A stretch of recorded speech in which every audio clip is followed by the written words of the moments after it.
मुख्यमंत्री डॉक्टर मोहन यादव ने लोकसभा में नेता प्रतिपक्ष राहुल गांधी पर निशाना साधते हुए कहा कि बीते 15 दिन से राहुल गांधी और विपक्ष संसद की कार्यवाही को बाधित कर रहे हैं और नए नए हथकंडे लगाकर देश और समाज को भ्रमित कर रहे हैं।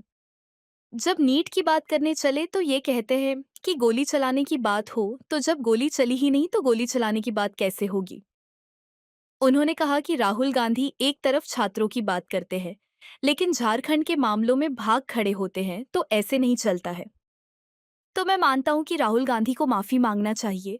बीते 15 दिन से संसद की लगातार कार्यवाही बाधित कर रहे हैं और नित नए झूठे हथकंडे लगा करके देश को, सांसदों को और समाज को भ्रमित करने का काम कर रहे हैं।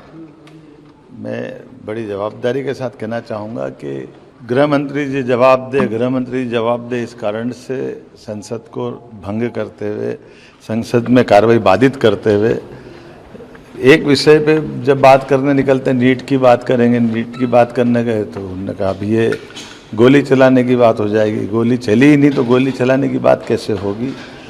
छात्रों की बात करते हैं लेकिन झारखंड के मसले पे तुरंत भाग करके यूपी पहुंच जाते हैं। तो ऐसे नहीं चलता है। मैं मान के चलता हूं कि राहुल गांधी जी को माफ़ी मांगना चाहिए और अगर नेता प्रतिपक्ष है तो वो अपनी जवाबदारी से सदन में बात करे और अपक्ष विपक्ष की दोनों तरफ की बात आने दे। मैं उनके सदैव ऐसे निंदनीय व्यवहार की दुनिया भर में भारत की भी प्रतिष्ठा गिरती है।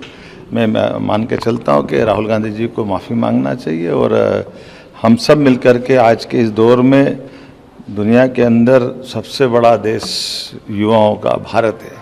ऐसे में भावी पीढ़ी के लिए भी ये अच्छा होगा कि हम अपने आचरण से, व्यवहार से पक्ष विपक्ष की मर्यादा को बना के चलें और ख़ास करके हर दिन नया झूठ बोलने से, चालाकियाँ करने से जनता सब जानती है। जनता जनार्दन है और उनकी इस पूरे घटनाक्रम में न तो केवल उनकी इज्जत गिर रही है बल्कि और भी उनके कांग्रेस सहित अपोजिशन के लोगों को भी परेशानी झेलना पड़ती है, इंसल्ट होती है। मैं उम्मीद करता हूं कि वो अपने आचरण से इन सारी बातों को सुधारेंगे।